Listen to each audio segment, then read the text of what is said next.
یعنی کہ یہ صورت نازل کر کے اللہ نے ہمیں اپنی ذات سے مانگنے کا سلیقہ سکھایا ہے، اور یہ اللہ کا ہم پر کرم اور فضل ہے کہ اللہ پاک سکھاتا ہے کہ تم مجھ سے ایسے مانگو گے تو میں تمہیں دے دوں گا۔ جیسا کہ اللہ تعالیٰ نے آدم علیہ السلام سے خطا ہو گئی، خطا ہونے کے بعد آدم تو شرمندہ تھے، بہت شرمندہ تھے، اور انہوں نے پھر یہ کہہ دیا تھا کہ اللہ مجھ سے خطا تو ہو گئی ہے۔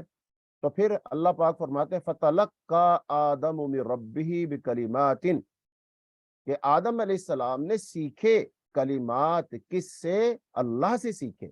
تو گویا کہ اللہ نے سکھائے اور آدم نے سیکھے، پھر آدم نے وہی لفظ بولے، وہی کلمات کہے، تو اللہ پاک نے ان کی توبہ قبول فرما لی۔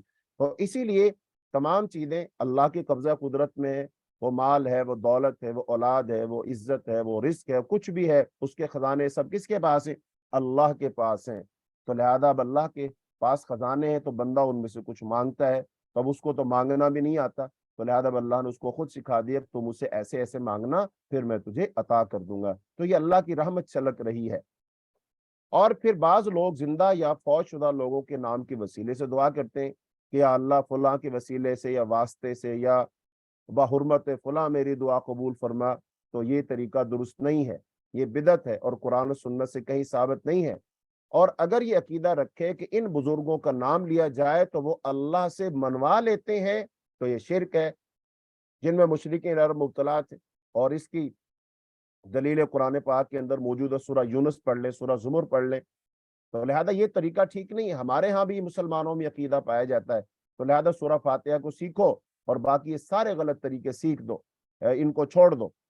تو صحیح وسیلہ، اگر وسیلہ ہی پکڑنا ہے تو پھر صحیح وسیلہ پکڑو۔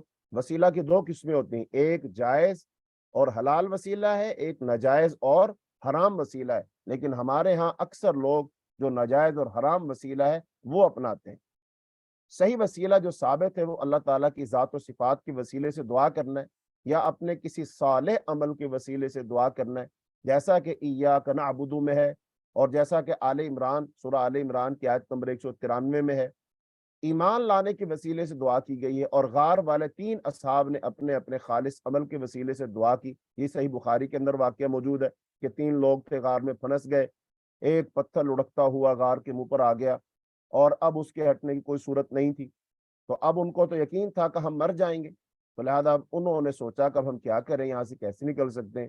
بس ان کے ذہن میں ایک ترکیب آئی کہ ہم اللہ سے دعا کریں۔ اور اللہ سے دعا کیسے کریں؟ ہر ایک نے کہا کہ ہم اللہ سے دعا کریں گے اور اس عمل کے وسیلے سے دعا کریں گے جو زندگی میں تم نے خاص اللہ کے لیے کیا تھا، تو اللہ کو ہم اپنے نیک عمل کا وسیلہ دیں گے۔ تو ان میں سے ایک بندہ کہنے لگا کہ یا اللہ تو جانتا ہے، ایک بندہ میرے پاس آیا تھا، اس نے میرے پاس مزدوری کی تھی، طے ہوا تھا میں تجھے اتنے پیسے دوں گا تو یہ کام کرے گا، لیکن شام کا وقت ہوا تو میرا اسے جھگڑا ہو گیا اور بغیر مزدوری لیے چلا گیا۔ میں نے اس کے پیسوں سے ایک گائے خریدی، یا بعض روایت میں بکری خریدی، اور پھر میں اس کو پالتا پوستا رہا، اور پھر اس نے بچے دیے، پھر اور بچے دیے، تو لہذا اس کی نسل بڑھتے بڑھتے بڑھتے ایک ریوڑ بن گیا۔ اور کچھ عرصے بعد وہ شخص آیا اور اس نے کہا بھی فلاں وقت میں نے تیرے پاس ملازمت کی تھی اور شام کو میں اپنی اجرت لیے بغیر چلا گیا تھا، تو لہذا اب مجھے تو میری اجرت دے دے۔ اب وہ بندہ کہتا ہے یا اللہ تو جانتا ہے، میں نے اس سے کہا کہ یہ بھائی ساری گائیاں اور یہ بکریاں تیری ہیں، ساری کی ساری لے جا۔ اس نے کہا تھا بھائی تو مجھ سے مذاق کیوں کرتا ہے، بھائی میں نے تو مزدوری لینی ہے، تو کہہ رہے ساری بکریاں میری ہیں، ساری گائیاں میری ہیں۔ اس نے کہا ہاں یہ ساری کی ساری تیری ہیں، کیونکہ میں نے تیری اس تنخواہ سے ایک خریدی تھی اور اس میں اللہ نے برکت ڈال دی، تو پھر یہ ساری اس سے ہو گئی، یہ ساری تیری۔ یا اللہ تو جانتا ہے اس بندے نے ایک گائے تک میرے لیے نہیں چھوڑی، ایک بکری تک نہیں چھوڑی، ساری ہی لے گیا۔ تو یا اللہ یہ میں نے عمل صرف تیری رضا کے لیے کیا تھا، اللہ اگر تجھے یہ میرا عمل پسند ہے تو یا اللہ اس غار کے پتھر کو ہٹا دے، ہمیں نجات دے دے۔ تو رسول اللہ صلی اللہ علیہ وسلم فرمایا جب وہ بندہ دعا کر کے ہٹا، وہ پتھر تھوڑا سا سرک گیا، ایک طرف ہو گیا وہ پتھر، غار کے منہ سے پتھر تھوڑا سا ایک طرف ہو گیا۔ دوسرے بندے نے اللہ سے عرض کی کہ اے اللہ تو جانتا ہے کہ میرے ماں باپ بوڑھے ہیں، میں بکریوں کا چرواہا ہوں، اور میں بکریاں ایک دن چراتے چراتے دور چلا گیا، پھر میں رات لیٹ گھر آیا تو میرے ماں باپ سو چکے تھے، اور میرا طریقہ یہ تھا کہ میں بکریوں کا دودھ دوہتا اور سب سے پہلے اپنے والدین کو پیش کیا کرتا تھا۔ لیکن آج تو میرے ماں باپ سو گئے تھے اور میرے بچے بھوکے تھے، تو دودھ تو میں نے دوہا، لیکن وہ پیالہ لے کر میں کھڑا ہو گیا اپنے ماں باپ کے سرانے، حتیٰ حالانکہ بچے میرے پاؤں کے ساتھ لپٹ رہے تھے کہ ہمیں دودھ پلاؤ، ہمیں دودھ پلاؤ، لیکن میں نے دودھ نہ پلایا کہ پہلے اپنے ماں باپ کو پلاؤں گا، لیکن ماں باپ سوئے ہوئے تھے، میں نے ان کو جگایا بھی نہ، اس لیے کہ بڑھاپے میں نیند بڑی مشکل سے آئی ہوگی، اگر آنکھ کھل گئی ہو سکتا ہے دوبارہ نیند ہی نہ آئے، تو لہذا میں ان کے آرام میں نے خلل نہیں ڈالا، دودھ کا پیالہ لے کر کھڑا رہا اس نیت کے ساتھ کہ جیسے ہی ان کی آنکھ کھلے گی تو میں ان کو دودھ کا پیالہ پیش کر دوں گا۔ تو یا اللہ میں نے ایک کام صرف تیری رضا کے لیے کیا تھا، اگر تجھے میرا یہ عمل پسند ہے، اللہ اس غار کے پتھر کو ہٹا دے اور ہمارا نکلنے کا راستہ بنا دے۔ رسول اللہ صلی اللہ علیہ وسلم فرمایا اللہ پاک نے وہ پتھر اور سرکا دی۔ اب تیسرا بندہ جو تھا اس نے عرض کی اے اللہ تو جانتا ہے، ایک عورت تھی اور اس کی مجبوری تھی، وہ کوئی پیسے وغیرہ لینے میرے پاس آئی تھی، لیکن میں نے اس سے کہا پیسے تب دوں گا پہلے میں تیرے ساتھ زنا کروں گا، وہ پتہ نہیں لاچار اور مجبور عورت تھی، وہ مان گئی اور وقت مقرر ہو گیا کہ میں فلاں وقت تجھے پیسے دوں گا اور میں تیرے ساتھ زنا کروں گا، پھر وہ وقت مقررہ پر آ گئی، پھر میں اس کے ساتھ زنا کرنے لگا، تو اس نے مجھے کہا اتق اللہ، تو اللہ سے ڈر جا، یہ کام تیرے لیے جائز نہیں ہے۔ اے اللہ میں نے اس وقت تیرا ڈر اختیار کیا اور میں نے اس وقت گناہ نہیں کیا، زنا نہیں کیا، اے اللہ میں نے یہ کام صرف تیرے لیے کیا تھا، اگر تجھے یہ کام پسند ہے اللہ اس غار کے پتھر کو ہٹا دے۔ تو رسول اللہ صلی اللہ علیہ وسلم فرمایا غار کا پتھر ہٹ گیا۔ اس واقعے سے یہ پتا چلا کہ جائز وسیلہ کیا ہوتا ہے کہ انسان اللہ کے سامنے اپنے نیک اعمال کو پیش کرے، اور دوسری بات یہ معلوم ہوگی فوراً کہ دعائیں کس قدر جلدی قبول ہوتی ہیں، اور وہ اللہ پھر پتھروں کو ہٹاتا ہے نا۔ تو یہ بات ذہن میں رکھیے، آج ہم بھی بہت ساری مشکلات کا شکار ہیں، ہماری زندگی میں بہت سارے پتھر ہیں، بہت ساری رکاوٹیں ہیں، بہت ساری پریشانیاں ہیں، بہت ساری بیماریاں ہیں، بہت ساری تکلیفیں ہیں، بہت سارے کام ہیں جو ہم کرنا چاہتے ہیں لیکن وہ نہیں ہو رہے، تو آئیے اللہ کی بارگاہ میں آئیے اور اللہ کو اپنے اچھے اچھے کاموں کو وسیلہ دیجئے کہ اللہ میں نے یہ کام تیرے لیے کیا تھا، اپنی زندگی میں نظر دوڑاؤ اور اپنے اعمال کا جائزہ لو، چھاننی لگاؤ ذرا، اور پھر دیکھو کیا آپ نے اللہ کے لیے کوئی کام کیا، پھر اس کام کو بطور وسیلہ اللہ کے سامنے پیش کر دو کہ اللہ یہ میں نے کام صرف تیری رضا کے لیے کیا تھا، یا اللہ اس کام کے وسیلے سے میری مشکل کو دور کر دے۔ تو اللہ تعالیٰ دعائیں سننے والا ہے، اس اللہ نے تو قرآن پاک میں ارشاد فرمایا ہے وَإِذَا سَأَلَكَ عِبَادِي أَنِّي فَإِنِّي قَرِيبٌ أُجِيبُ دَعْوَةَ الدَّاعِ إِذَا دَعَانِ فَلْيَسْتَجِيبُوا لِي وَلْيُؤْمِنُوا بِي لَعَلَّهُمْ يَرْشُدُونَ۔ فرمایا جب میرے بندے تجھ سے سوال کرتے ہیں میرے بارے میں تو ان سے کہہ دیجئے انی قریب، میں بہت قریب ہوں، اجیب دعوت الداعی، اور میں جواب دیتا ہوں پکارنے والے کی پکار کا، اذا دعان، وہ جب بھی مجھے پکارے۔ تو اللہ تعالیٰ تو ارشاد فرماتے ہیں میں ہر پکارنے والے کی پکار سنتا ہوں اور میں ان کے بہت قریب ہوں، اور کتنا قریب ہوں، دوسری آیت میں فرمایا نحن اقرب الیہ من حبل الورید، میں تمہاری شاہ رگ سے بھی زیادہ قریب ہوں۔ شاہ رگ اس کو کہتے ہیں جو خون کی بڑی نالی ہیں، ان کو شاہ رگ کہتے ہیں، اللہ اس شاہ رگ سے بھی زیادہ قریب ہے۔ تو جو اللہ ہماری شاہ رگ سے بھی زیادہ قریب ہے ہم اس کو نہیں پکارتے، ہم ان کو پکارتے ہیں جو مردہ ہیں، جو قبروں میں پڑے ہیں، جو قبروں میں سوئے ہوئے ہیں، جو پتھر ہیں، جو مزارات ہیں، ہم ان کو پکارتے ہیں، اللہ کو کیوں نہیں پکارتے؟ ہم اللہ سے لو کیوں نہیں لگاتے؟ ہم اللہ کے سامنے کیوں نہیں آتے؟ جھولی کیوں نہیں پھیلاتے؟ تو لہذا سورہ فاتحہ میں ہمیں تعلیم دی گئی ہے کہ اللہ سے ایسے مانگو، باقی سب سے تعلق توڑو اور اس مالک سے تعلق جوڑو، باقی سب کو چھوڑو اور اس کے سامنے آ کے جھولی پھیلاؤ اور اس کے سامنے گڑ گڑاؤ۔ یہ اللہ کو پسند ہے کہ اللہ کے بندے اس سے آ کر دعا کریں، اللہ سے فریاد کریں، اللہ سے مانگیں، اللہ کو یہ پسند ہے۔ تو جب تم اللہ کی پسند کا یہ کام کرو گے تو اللہ تعالیٰ تمہاری جھولیاں بھر دے گا، یا تو وہی چیز تمہیں دے دے گا، اگر وہ نہ دی تو اس سے بہتر چیز تمہیں دے دے گا، اگر تمہیں کوئی بہتر چیز بھی نہ دی، وہ بھی نہ دی، تو تمہاری دعا کو اللہ تمہارے لیے جمع کر لے گا اور قیامت کے دن عطا فرمائے گا۔ اور قیامت کے دن جب اللہ تمہاری دعا کا بدلہ تمہیں دے گا تو انسان شاید کہے گا کاش میں دنیا میں میری کوئی دعا بھی قبول نہ ہوئی ہوتی، آج ہوتی۔ اس کا مطلب اللہ کے سامنے کی ہوئی دعا ضائع نہیں جاتی۔ یہاں سے یہ بات بھی معلوم ہو گئی کہ جو لوگ بتوں کے سامنے جا کر ہاتھ پھیلاتے ہیں، جھولیاں پھیلاتے ہیں، دعائیں مانگتے ہیں، ان کی دعا تو قبول ہونی نہیں، ان کے پاس تو کچھ ہے ہی نہیں، لیکن وہ ضائع ہو جائے گی، الٹے وہ مجرم بن جائیں گے، مشرک بن جائیں گے۔ اس لیے اللہ کے در کو چھوڑ کر کسی اور کے در پر مت جاؤ۔ اور ایک اور بات آپ کو میں یہاں سمجھا دوں، ایک سوال ہے، وہ یہ سوال یہ ہے کہ آپ ایمانداری سے بتائیے، سوچ سمجھ کر بتائیے، اپنے آپ سے پوچھئے، کیا انسان کی کوئی ایسی ضرورت ہے جو انسان کی ضرورت ہو، کوئی چیز انسان کو چاہیے اور وہ اللہ کے پاس نہ ہو، اللہ وہ نہ دے سکتا ہو؟ کیا ایسا ہے؟ یقیناً آپ کا جواب نفی میں ہوگا کہ نہیں ہے۔ تو پھر دوسرے جو لوگ ہیں، جن کو لوگ پکارتے ہیں، وہ زندہ ہے یا مردہ ہے، جن کے پاس جاتے ہیں، جن کے نام کا وسیلہ پکڑتے ہیں، مالا جپتے ہیں، کوئی یا علی مدد کہتا ہے، کوئی یا غوث دستگیر مدد کہتا ہے، کوئی فلانی سرکار مدد کہتا ہے، کوئی فلانی سرکار مدد کہتا ہے، ایمانداری سے بتاؤ ان کے پاس وہ تمام چیزیں ہیں؟ اللہ پاک نے ان کو وہ دی ہوئی ہیں؟ ہمارا جواب ہوگا نہیں دی ہوئی۔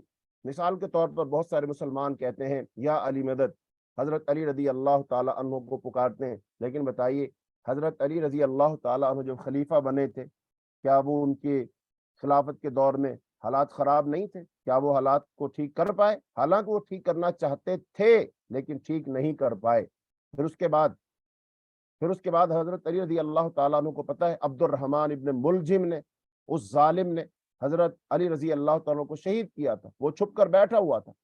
تو حضرت علی رضی اللہ تعالیٰ عنہ پر جب وہ وار کرنے کے لیے چھپ کر بیٹھا ہوا تھا اور اس نے خنجر مارے آپ کو شہید کر دیا، کیا حضرت علی رضی اللہ تعالیٰ اپنے آپ کو بچا سکے؟ اور نمبر 3، میدان کربلا میں جب حضرت حسین رضی اللہ تعالیٰ عنہ ان کے ساتھ معصوم بچے اور عورتیں، ان پر ظلم ہو رہا تھا، کیا اس وقت حضرت علی رضی اللہ تعالیٰ ان کی مدد کے لیے آئے؟ اور کیا حضرت حسین رضی اللہ تعالیٰ ان کے ساتھ جتنے لوگ تھے، کیا انہوں نے یا علی مدد کا نعرہ لگایا؟ بتائیے ان کے سب کے جواب کیا ہیں؟ وہ تو خود محتاج تھے، ان کو خود مدد کی ضرورت تھی، وہ اپنی ذات کا دفاع نہ کر سکے، اپنے خاندان کا دفاع نہ کر سکے، اپنے دور حکومت میں اپنے معاملات کو پوری طرح کنٹرول نہ کر سکے، تو پھر وہ مشکل کشا کیسے ہوئے جو اپنی مشکلات دور نہ کر سکے؟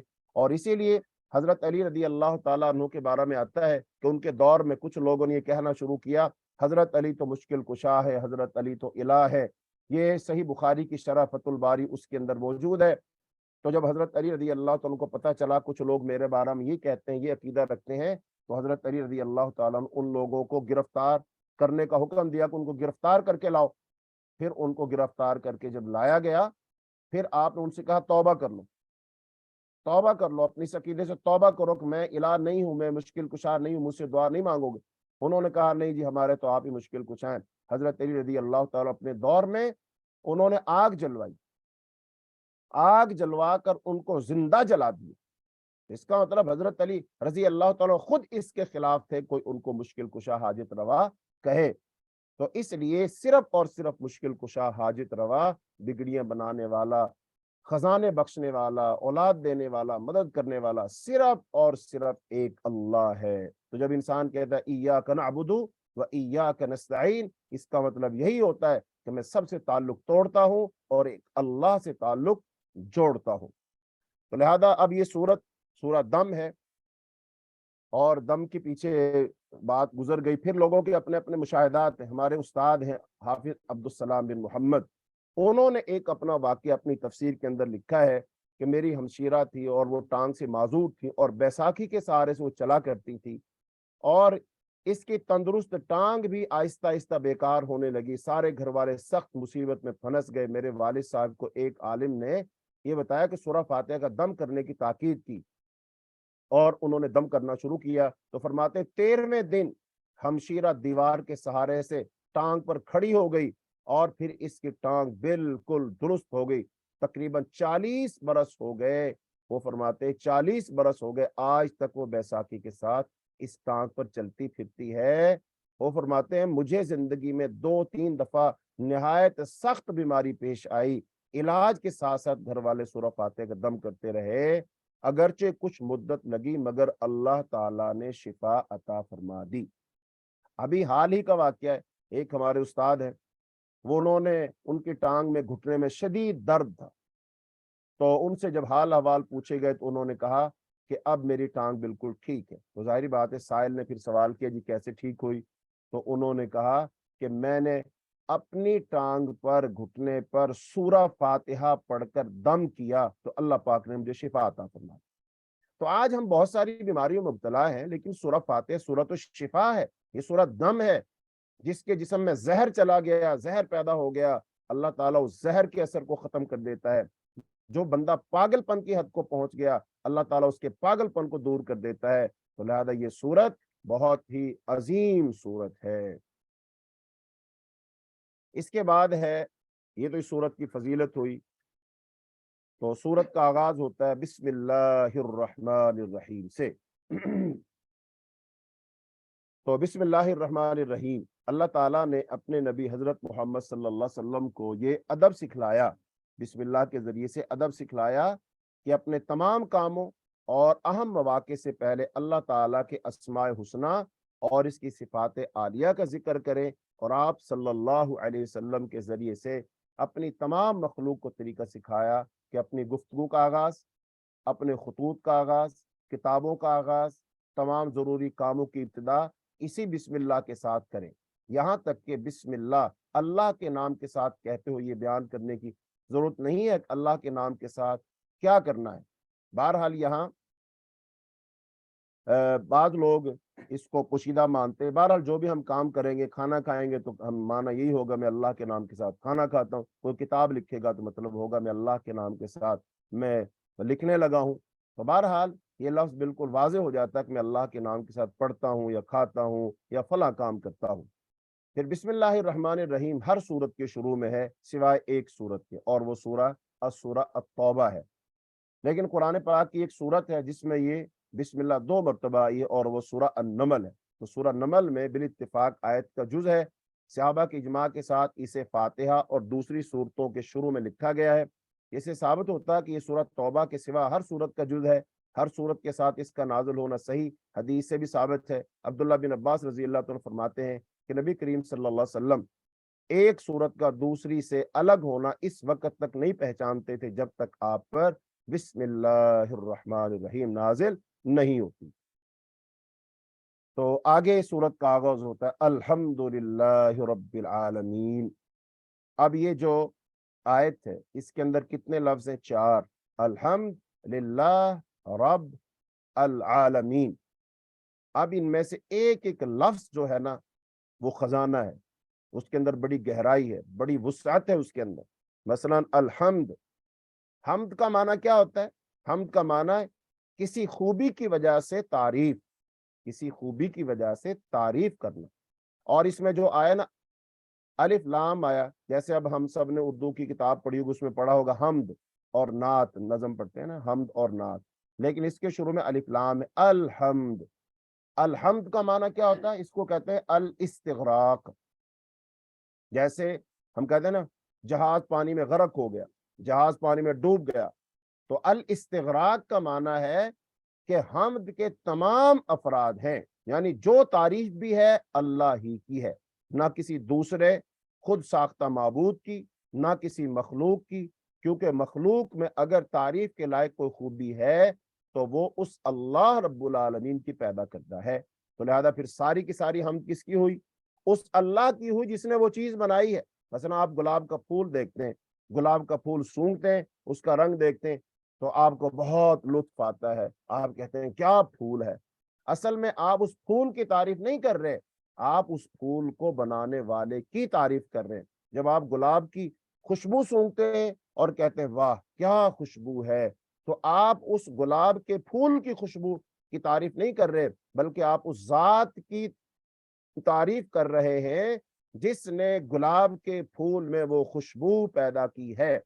تو اس سے پتہ چلا دنیا میں جب بھی، جہاں بھی، جو بھی، جس وقت بھی، اور جو تعریف کرے گا کسی انداز میں تعریف کرے گا، وہ در حقیقت اللہ رب العالمین کی تعریف کر رہا ہے، کیونکہ اس چیز کے اندر وہ خوبی، وہ وصف اللہ رب العالمین کا پیدا کرتا ہے۔ اور پھر اس کے اندر لفظ اللہ، چونکہ یہ اللہ کا ذاتی نام، اگر آپ سے کوئی پوچھے اللہ کا ذاتی نام کیا ہے تو وہ اللہ ہے۔ اس کے علاوہ جتنے نام ہیں وہ سارے کے سارے صفاتی نام ہیں۔ اس لیے اس میں اللہ تعالیٰ کے تمام اسماء و صفات آ جاتے ہیں، وہ 99 اسماء و صفات بھی جن کا ذکر حدیث میں ہے، اور وہ بھی جو ان کے علاوہ ہیں، خواہ وہ اللہ تعالیٰ نے اپنی مخلوق میں سے کسی کو سکھائے ہیں یا ان کا علم صرف اپنے پاس رکھا ہے۔ کس طرح محمد صلی اللہ علیہ وسلم سے مراد وہ ذات گرامی ہے جو نبی بھی ہے، رسول بھی ہے، شاہد بھی ہے، مبشر بھی ہے، نذیر بھی ہے، داعی اللہ بھی ہے، سراج منیر بھی ہے، ماہی اور عاقب بھی ہے، خاتم النبیین بھی ہے، اور سید ولد آدم بھی ہے۔ غرض اس میں محمد میں، یعنی جو نبی صلی اللہ علیہ وسلم کا ذاتی نام ہے، اس میں آپ کے تمام نام اور تمام صفاتی نام وہ اس کے اندر آ جاتے ہیں۔ اسی طرح لفظ اللہ یہ علم ہونے کی وجہ سے، یعنی ذاتی نام ہونے کی وجہ سے تمام اسماء و صفات کا جامع ہے، اس لیے اہل علم فرماتے ہیں الحمدللہ دعویٰ بھی ہے اور دلیل بھی ہے۔ دعویٰ کیا ہے؟ ساری کی ساری تعریف اللہ کے لیے، اور دلیل کیا ہے کہ وہ ثابت ہے، اسی سے ثابت ہوتا ہے کہ اللہ کے علاوہ کسی نے کوئی چیز بنائی نہیں، تو لہذا جب اللہ نے ہر چیز بنائی ہے، اللہ نے ہر چیز کے اندر خوبی رکھی ہے جس کو دیکھ کر ہم کرتے ہیں، تو وہ دعویٰ بھی اور دلیل بھی، یعنی سب تعریف اللہ کے لیے ہے، کیونکہ وہ تمام صفات کمال کا جامع ہے اور ہر صفت پر اس کی حمد لازم ہے۔ اور الحمدللہ میں کئی عموم ہے اور ایک خصوص ہے۔ الحمد میں الف لام استغراق کا ہونے کی وجہ سے کئی قسم کا عموم ہے، للہ میں ایک خصوص ہے، وہ یہ ہے کہ اس میں لام اختصاص کا ہے، جس کا مطلب یہ ہے کہ ہر حمد اللہ تعالیٰ کے لیے خاص ہے۔ حمد کے عموم میں فاعل کا بھی عموم ہے کہ ہر حمد کرنے والا در حقیقت اللہ ہی کی تعریف کرتا ہے، خواہ وہ خود خاص ہے، خواہ وہ خود رب العالمین ہو یا انسان یا جن یا فرشتہ کوئی بھی ہو، جب بھی اللہ تعالیٰ تعریف کرتا وہ بھی اپنی تعریف کرتا ہے، انسان بھی، جن بھی، فرشتے، سب مخلوق میں سے کوئی کرے اللہ کی، وہ حمد کر رہا ہے۔ ایک مقام پر اللہ تعالیٰ نے فرمایا وَإِن مِّن شَيْءٍ إِلَّا يُسَبِّحُ بِحَمْدِهِ، جو بھی شے ہے اس کی حمد کے ساتھ تسبیح کرتی ہے۔ اسی طرح حمد کے عموم میں مکان، جگہ کا بھی عموم ہے، یعنی وہ کسی بھی جگہ میں ہو، زمین میں حمد ہو، آسمان میں حمد ہو، یا ان کے درمیان میں حمد ہو، یا عرش پر حمد ہو۔ اللہ تعالیٰ فرمایا وَلَهُ الْحَمْدُ فِي السَّمَاوَاتِ وَالْأَرْضِ، یعنی آسمانوں اور زمین میں اسی کی حمد ہے۔ اسی طرح زمان کا بھی اس میں عموم ہے، یعنی وہ حمد دن میں ہو یا رات میں ہو، ماضی میں ہو یا حال میں ہو یا مستقبل میں ہو یا دنیا میں ہو یا آخرت میں ہو، سب کی سب حمد اللہ کے لیے ہے، اللہ ہی کے لیے خاص ہے۔ فرمایا وَهُوَ اللَّهُ لَا إِلَهَ إِلَّا هُوَ لَهُ الْحَمْدُ فِي الْأُولَى وَالْآخِرَةِ، اور وہی اللہ ہے جس کے سوا کوئی معبود نہیں، اسی کے لیے دنیا اور آخرت میں سب تعریف ہے۔ اسی طرح الحمد میں خود حمد کا بھی عموم ہے، یعنی وہ حمد کسی بھی لفظ کے ساتھ ہو یا کسی بھی زبان میں، بلند آواز سے ہو یا آہستہ، دل سے ہو یا زبان سے یا دوسرے اعضاء کے ساتھ، غرض تعریف کوئی بھی ہو صرف اکیلے اللہ ہی کے لیے خاص ہے۔ کسی دوسرے میں کوئی خوبی یا قابل تعریف بات ہے تو وہ اس کی اپنی نہیں بلکہ اللہ تعالیٰ ہی کی عطا کرتا ہے، اس لیے اس کی وجہ سے اس کی تعریف بدر حقیقت اللہ تعالیٰ ہی کی تعریف ہے۔ اور بعض اہل علم نے قرآن مجید کے 4 حصے کیے۔ قرآن مجید کے کتنے حصے کیے؟ 4۔ ہر حصہ الحمد سے شروع ہوتا ہے، ہر حصہ الحمد سے شروع ہوتا ہے۔ پہلا حصہ الحمدللہ رب العالمین سے، یعنی سورہ فاتحہ سے شروع ہوتا ہے، یعنی قرآن کا آغاز ہو رہا ہے۔ اور دوسرا حصہ الحمدللہ الذی جعل الظلمات والنور، سورہ انعام سے شروع ہوتا ہے، وہ بھی الحمد سے۔ اور تیسرا حصہ سورہ کاف سے شروع ہوتا ہے، الحمدللہ الذی انزل علی عبدہ الکتاب۔ اور چوتھا حصہ سورہ سبا سے شروع ہوتا ہے، الحمدللہ الذی لہ ما فی السماوات وما فی الارض۔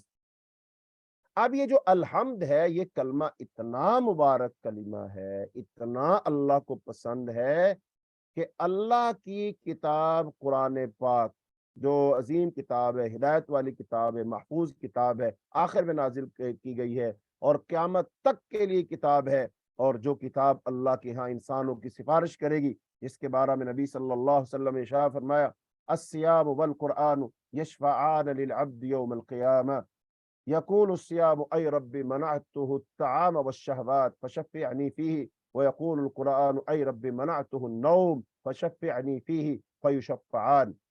فرمایا نبی صلی اللہ علیہ وسلم نے روزہ اور قرآن قیامت کی دن اللہ سفارش کریں گے۔ روزہ کہے گا اے میرے اللہ، میں نے اس بندے کو کھانے پینے اور نفسانی خواہشات سے روکا ہے، اس کے حق میں میری شفاعت قبول فرما۔ قرآن کہے گا اے میرا رب میں نے اس بندے کو سونے سے روکا، میں نے اس کو سونے نہیں دیا، تو اے اللہ اس کے حق میں میری شفاعت قبول فرما۔ اللہ دونوں کی شفاعت قبول فرمائے گا۔ تو اللہ کی یہ کتاب جس کی اللہ شفاعت قبول فرمائے گا، جو اللہ سے کلام کرے گا، یہ کلام یہ کتاب، تو اس قرآن کا اس کتاب کا آغاز اللہ تعالیٰ نے کس سے کیا؟ الحمدللہ۔ تو یہ ایسا مبارک کلمہ ہے کہ اللہ تعالیٰ کتاب کا آغاز اس سے ہوتا ہے۔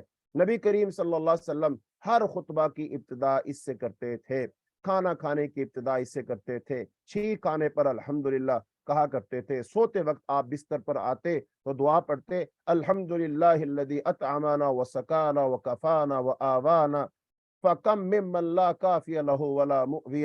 سب تعریف اللہ کے لیے ہے جس نے ہمیں کھلایا، ہمیں پلایا، ہمیں کافی ہو گیا، ہمیں ٹھکانہ دیا، کیونکہ کتنے ہی لوگ ہیں جنہیں نہ کوئی کفایت کرنے والا ہے اور نہ کوئی ٹھکانہ دینے والا ہے۔ تو سوتے وقت کی دعا بھی یہ ہے، اور صبح اٹھتے وقت جب دن کا آغاز ہوتا ہے، انسان جاگتا ہے، تو پھر آپ دعا پڑھتے الحمدللہ الذی احیانا بعدما اماتنا والیہ النشور۔ سب تعریف اللہ کے لیے جس نے ہمیں مارنے کے بعد زندہ کیا اور اسی کی طرف اٹھ کر جانا ہے۔ یہ صحیح بخاری کی روایت ہے۔ اور پھر حمد اور قبر سے نکلنا، یعنی کہ جب انسان قبروں سے نکلیں گے، روز قیامت جو سور پھونکا جائے، اگر انسان اپنی اپنی قبروں سے نکلیں گے تو اس وقت بھی انسانوں کی زبانوں پر اللہ تعالیٰ کی حمد ہوگی۔ تو قیامت کے دن لوگ قبروں سے اللہ تعالیٰ کی حمد کرتے ہوئے نکلیں گے۔ اللہ تعالیٰ نے قرآن میں سورہ بنی اسرائیل میں ارشاد فرمایا یوم یدعوکم فیستجیبون بحمدہ، جس دن وہ تمہیں بلائے گا تو تم اس کی حمد کرتے ہوئے چلے آؤ گے، اور جنت میں داخل ہونے کے بعد بھی اللہ تعالیٰ کی جنتی حمد کریں گے۔ فرمایا وقالوا الحمد للہ الذی ہدانا لہذا وما کنا لنہتدی لولا ان ہدانا اللہ، اور وہ کہیں گے سب تعریف اللہ کی ہے جس نے ہمیں اس کی ہدایت دی، اور ہم کبھی نہ تھے کہ ہدایت پاتے اگر یہ نہ ہوتا کہ اللہ نے ہمیں ہدایت دی ہے۔ اور جنت میں جب جنتی گفتگو کیا کریں گے تو اپنی گفتگو کا اختتام بھی وہ اللہ تعالیٰ کی حمد پر کیا کریں گے، جیسا کہ اللہ نے سورہ یونس میں ارشاد فرمایا دعواہم فیہا سبحانک اللہم وتحیتہم فیہا سلام وآخر دعواہم ان الحمد للہ رب العالمین۔ ان کی دعا ان جنتوں میں یہ ہوگی پاک ہے تو اے اللہ، اور ان کی آپس کی دعا ان میں سلام ہوگی، اور ان کی دعا کا خاتمہ یہ ہوگا کہ سب تعریف اللہ کے لیے ہے جو تمام جہانوں کا پالنے والا ہے۔ اللہ تعالیٰ ہمیں بھی ان خوش نصیب لوگوں میں شامل فرمائے جو جنت میں بھی جائیں اور جنت میں جا کر کے اللہ تعالیٰ کی حمد و ثنا کریں۔ اب یہ جو کلمہ ہے الحمدللہ، یہ ایک عظیم الشان حقیقت کا اظہار بھی ہے، کلمہ شکر بھی ہے، اور بہترین مکمل دعا بھی ہے۔ رسول اللہ صلی اللہ علیہ وسلم نے فرمایا پاکیزگی نصف ایمان ہے، الحمدللہ میزان کو بھر دیتا ہے، میزان کو بھر دیتا ہے۔ جب انسان الحمدللہ کہتا ہے میزان بھر جائے گا اس سے، اور میزان کتنا بڑا ہے؟ میزان اتنا بڑا ہے کہ اس کے ایک پلڑے میں 7 زمینیں اور 7 آسمان آ جائیں گے، اتنا بڑا میزان۔ تو اس میزان کو بھر دیا جاتا ہے جب انسان کہتا ہے الحمدللہ۔ یہ صحیح مسلم کی روایت ہے، اور تفصیل اس کے یہ ہے کہ اللہ تعالیٰ کی ہر عبادت کا اصل مقصود اسے پکارنا اور اس سے مانگنا ہے، جیسا کہ نعمان بن بشیر رضی اللہ عنہ کی روایت میں ہے کہ رسول اللہ صلی اللہ علیہ وسلم فرمایا الدعاء هو العبادہ، پکارنا ہی عبادت ہے۔ انسان کی ہر عبادت، نماز، روزہ، حج، زکوٰۃ، جہاد، غرض، زندگی کا ہر لمحہ اس کے حکم کے مطابق غلام بن کر گزارنا، اللہ سے مانگنے کی مختلف صورتیں ہیں۔ ان میں سے بہترین صورت اللہ کی تعریف کرنا اور اس کا شکر ادا کرنا ہے، اس پر وہ مزید نعمتوں سے نوازتا ہے۔ جب انسان اللہ تعالیٰ کی حمد کرتا ہے اور شکر کرتا ہے تو اللہ تعالیٰ مزید نعمتوں سے نوازتا ہے، جیسا کہ فرمایا لَإِن شَكَرْتُمْ لَأَزِيدَنَّكُمْ، بے شک اگر تم شکر کرو گے تو میں ضرور ہی تمہیں زیادہ دوں گا۔ اس لیے رسول اللہ صلی اللہ علیہ وسلم نے فرمایا افضل الذکر لا الہ الا اللہ و افضل الدعاء الحمدللہ، سب سے بہتر ذکر لا الہ الا اللہ ہے، اور سب سے بہتر دعا الحمدللہ ہے۔ اب اسی سے یہ بات خود بخود واضح ہو جاتی ہے کہ اگر انسان دنیا میں کسی بادشاہ کے پاس جائے، کسی سخی کے پاس جائے اور جا کر اس کی تعریف کرے، جیسا کہ پہلے زمانوں میں لوگ بادشاہوں کے دربار میں جاتے تھے، شاعر حضرات، اور قصیدے پڑھا کرتے تھے اور بادشاہ جب اپنی تعریف سنتا تھا اور پھر اس سے خوش ہوتا تھا تو پھر اس کو اشرفیوں میں تول لیتا تھا۔ تو جب ایک سخی شخص جو مخلوق ہے صرف تعریف سن کر نواز دیتا ہے، صاف لفظوں میں سوال کا انتظار نہیں کرتا، تو رب العالمین جو جواد بھی ہے، ماجد بھی، اپنی حمد پر کیوں نہیں نوازے گا؟ خصوصاً جب اس سے بڑھ کر اپنی تعریف سن کر خوش ہونے والا کوئی نہیں ہوتا۔ یعنی اللہ تعالی وہ ذات ہے، جب اس کی تعریف کی جائے تو اللہ تعالیٰ اپنی تعریف سے بہت خوش ہوتا ہے اور سب سے زیادہ خوش ہوتا ہے۔ تو جب کوئی شخص اللہ کے سامنے اللہ کی سب سے زیادہ خوشی والا کام کرے گا تو اللہ تعالیٰ اس سے یقیناً خوش ہوگا، اور جب وہ اس سے خوش ہوگا پھر اللہ اس کے دل کی جو مراد ہے، جو اس کے دل میں کوئی خواہش ہے، جو تمنا ہے، جو آرزو ہے، جو سوال ہے، اللہ دلوں کے حال خوب جانتا ہے، تو اللہ بن مانگے اس کو عطا فرما دے گا۔ رسول اللہ صلی اللہ علیہ وسلم نے ارشاد فرمایا، ایسا کوئی نہیں جسے اللہ سے زیادہ اپنی تعریف پسند ہو، اس لیے اس نے خود اپنی تعریف کی ہے۔ یہ صحیح بخاری کی روایت، فرمایا ولا احد احب الیہ المدحۃ من اللہ فلذلک مدح نفسہ، کہ اللہ تعالیٰ نے خود اپنی ذات کی تعریف کی ہے، تو یہ ہے الحمدللہ۔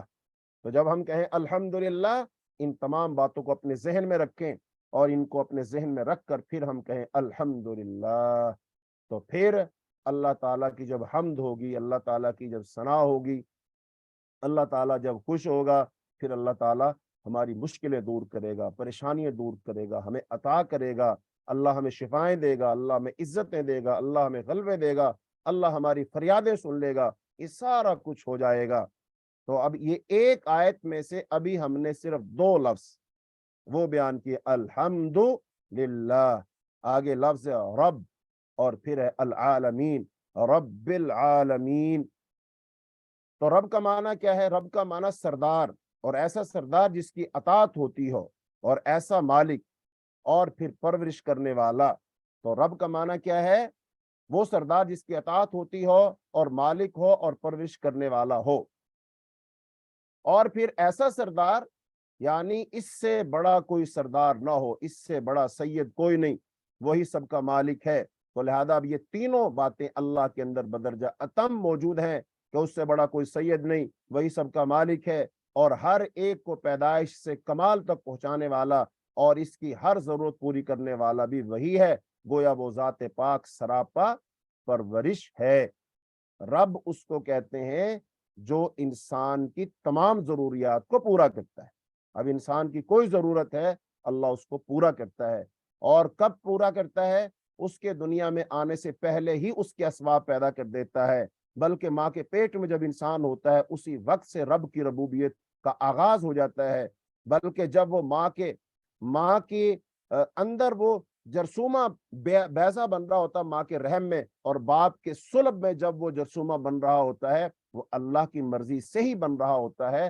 اللہ کا حکم اور اذن نہ ہو تو انسان کی اس منی کے اندر وہ ایکس وائی، وہ کروموسومز ہو ہی نہ، وہ جرثومے ہو ہی نہ، تو پھر انسان کی پیدائش کہاں سے ہو جائے؟ یہ اللہ کا فضل ہے کہ وہ اللہ مرد عورت میں پیدا کرتا ہے، پھر اللہ کے حکم سے وہ ملاپ کرتے ہیں، پھر مرد کا نطفہ عورت کے رحم میں جاتا ہے، پھر وہ دونوں ملتے ہیں، پھر وہ رحم کی دیوار کے ساتھ چپکتا ہے، پھر وہاں سے وہ خوراک حاصل کرتا ہے، پھر خوراک حاصل کر کے وہ بڑا ہوتا رہتا ہے، 40 دن فرمایا وہ پانی رہتا ہے، پھر اگلے 40 دنوں میں خون بنتا ہے، پھر اگلے 40 دنوں میں گوشت کا لوتھڑا بنتا ہے۔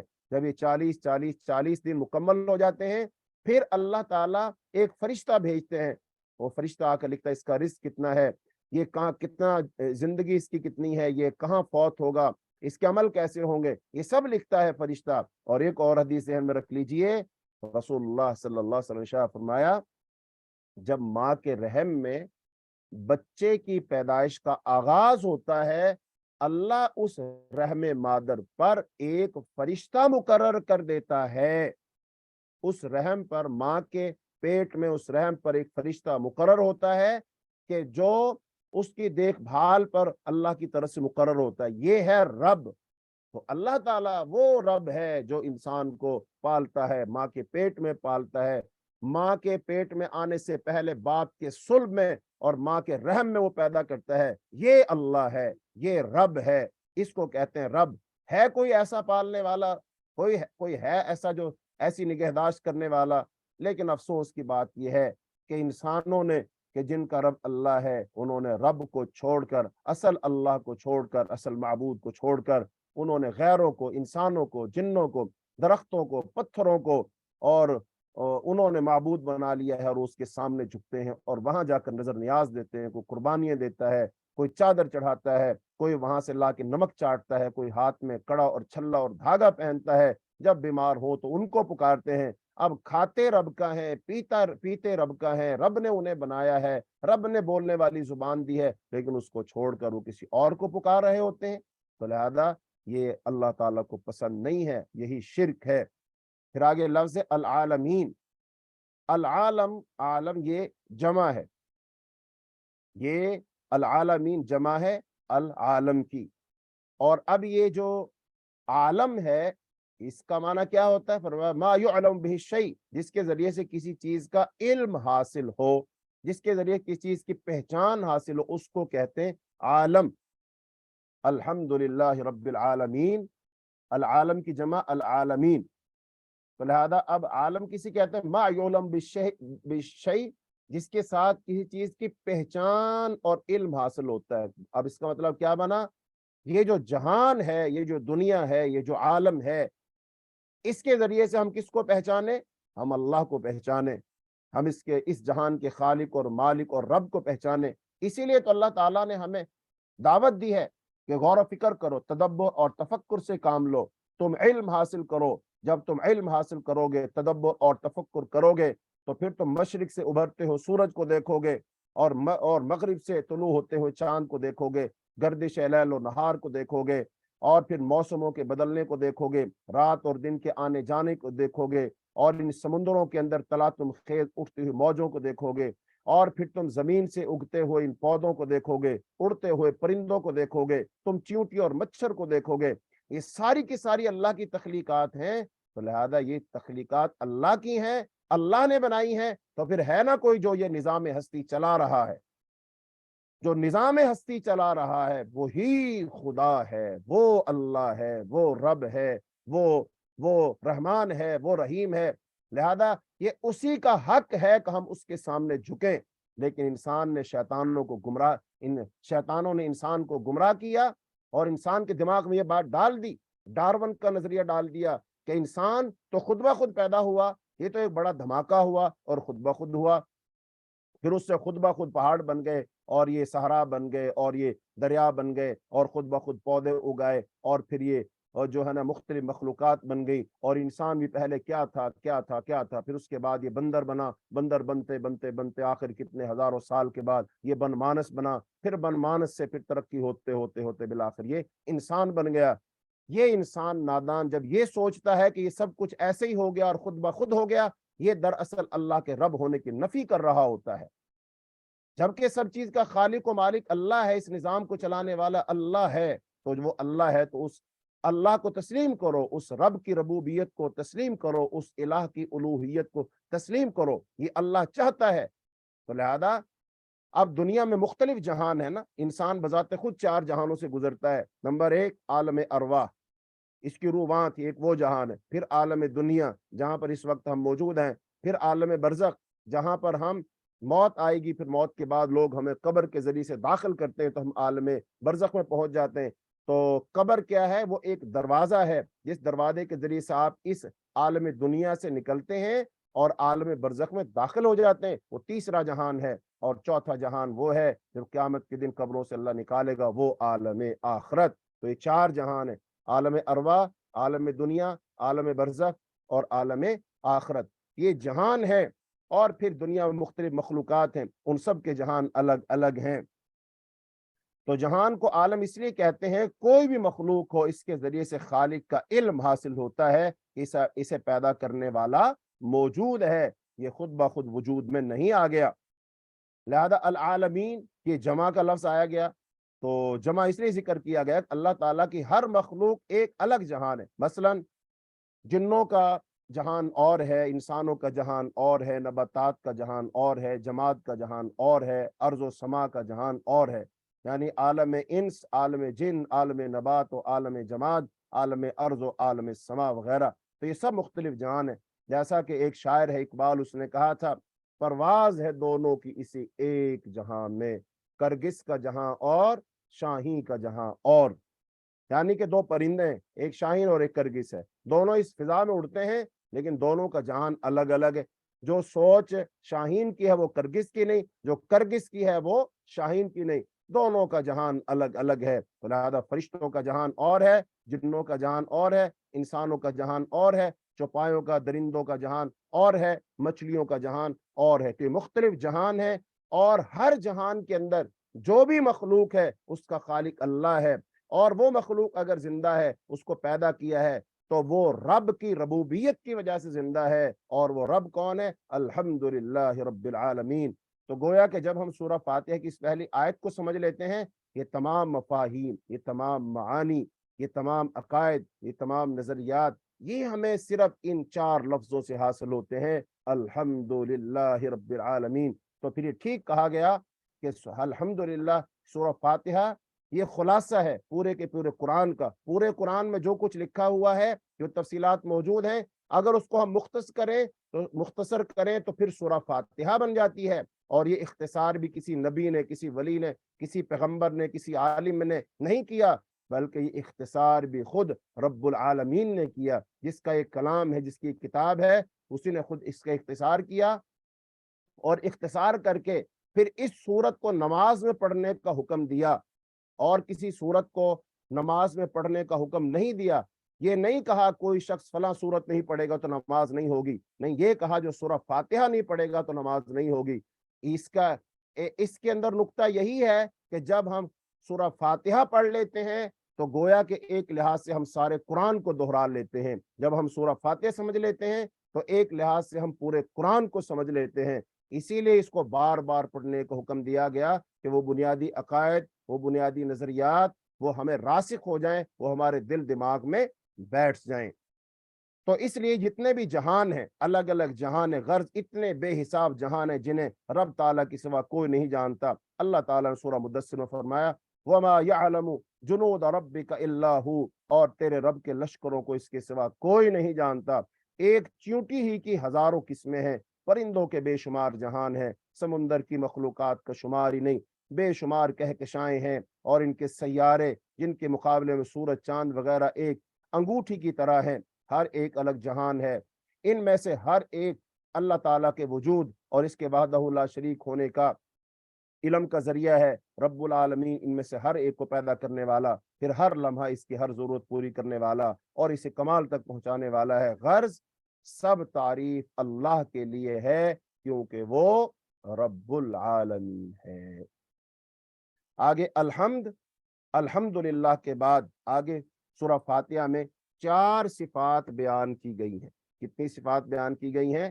4 صفات بیان اس کے بعد ہوئی ہیں۔ الحمد کے بعد 4 صفات۔ پہلی صفت تو ہے رب العالمین ہی، یہ قرآن کے بنیادی مضامین میں سے توحید کے علاوہ وعدہ اور وعید دونوں اس کے اندر موجود ہیں، کہ پرورش کرنے والا خوش ہو کر نوازتا ہے تو ناراض ہو کر وہ محروم بھی کر سکتا ہے، یعنی جو اللہ دے سکتا ہے وہی اللہ لے بھی سکتا ہے، کیونکہ جس نے دیا ہے دینے کے اختیار رکھتا ہے، وہ لینے کے اختیار بھی رکھتا ہے۔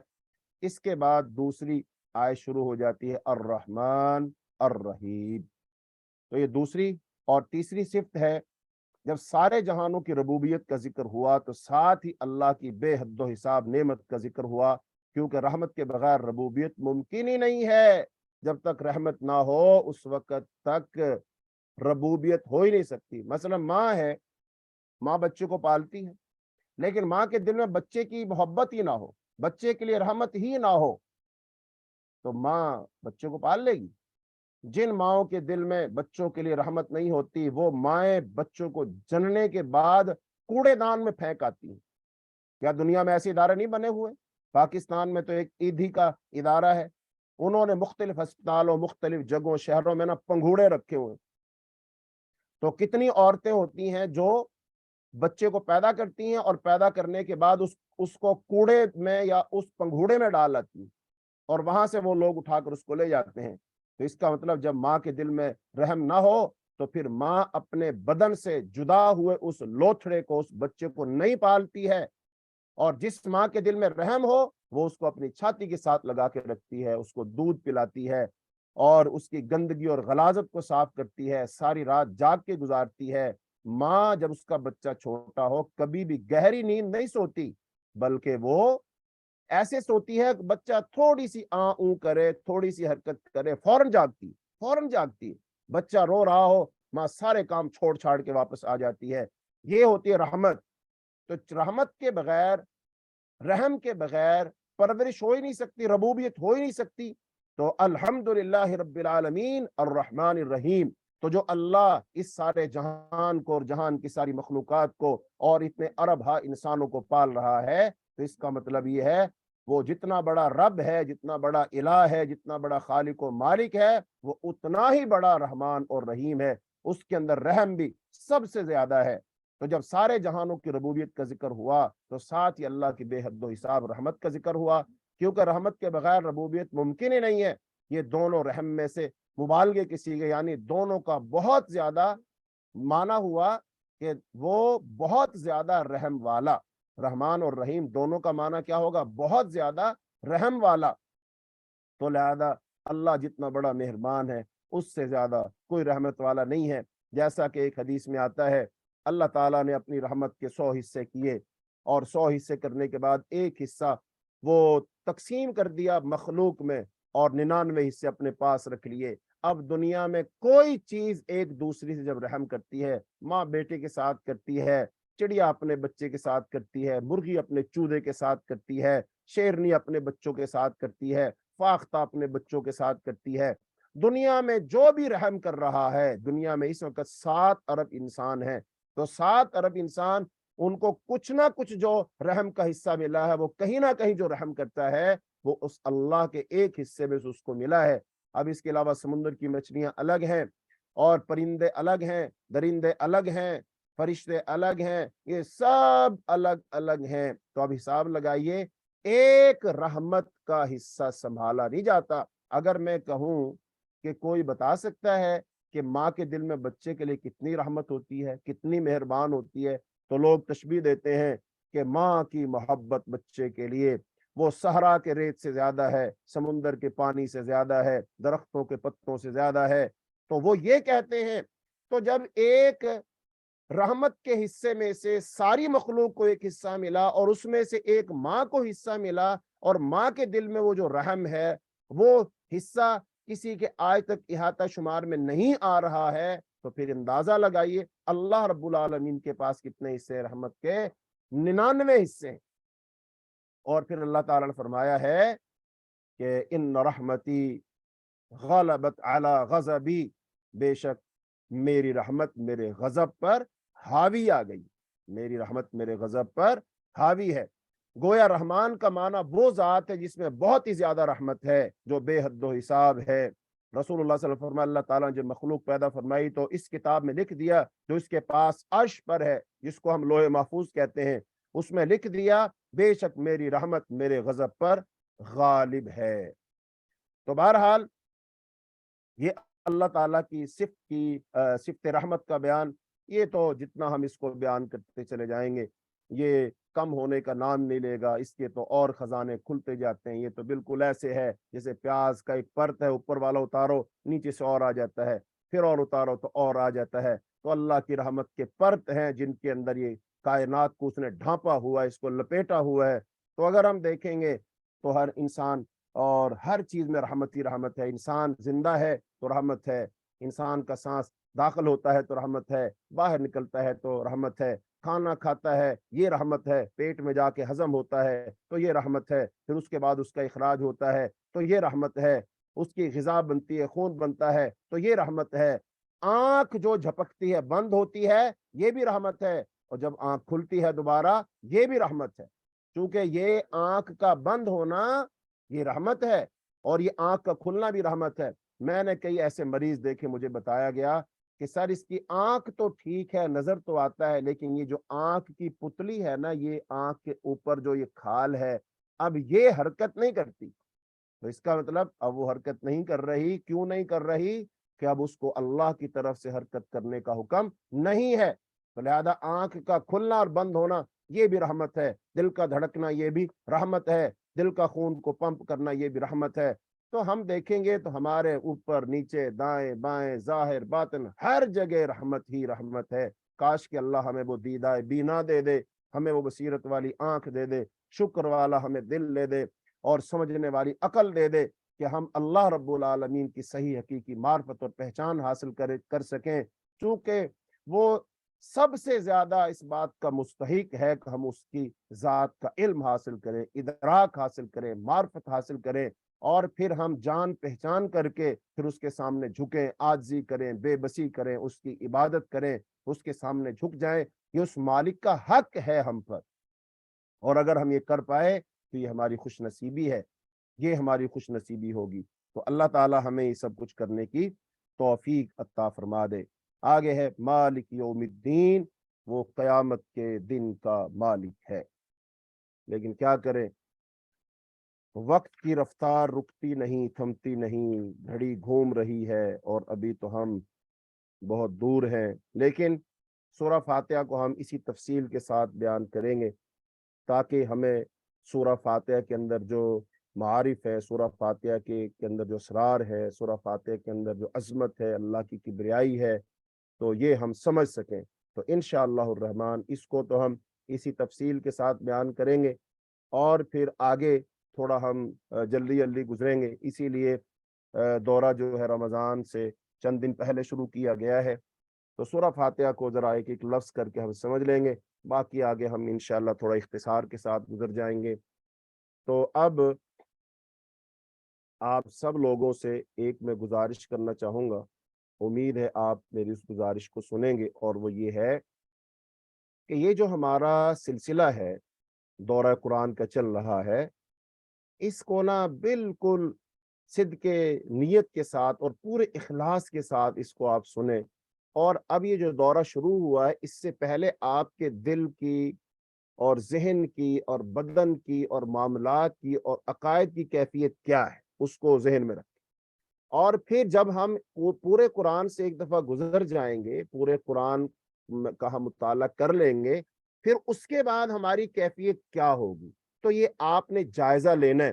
اگر تو آپ کے اندر کوئی بدلاؤ آئے تو اس کا مطلب یہ ہے کہ انشاءاللہ ہم صحیح ٹریک پر چل رہے ہیں، اور اگر ایسا کچھ نہ ہو، جو میری خواہشات اب ہیں وہ پورا قرآن سننے کے بعد وہی ہوں، جو میری زندگی ہے، طور طریقے ہیں، خواہشات ہیں، پسند ناپسند ہے، اگر وہ بالکل وہی ہے تو سمجھ لیجئے کہ میں اللہ کے مقبول بندوں میں نہیں ہوا، مجھے نہیں چنا گیا، مجھے نہیں لیا گیا، میرے اندر وہ ادا پیدا نہیں ہوئی ہے۔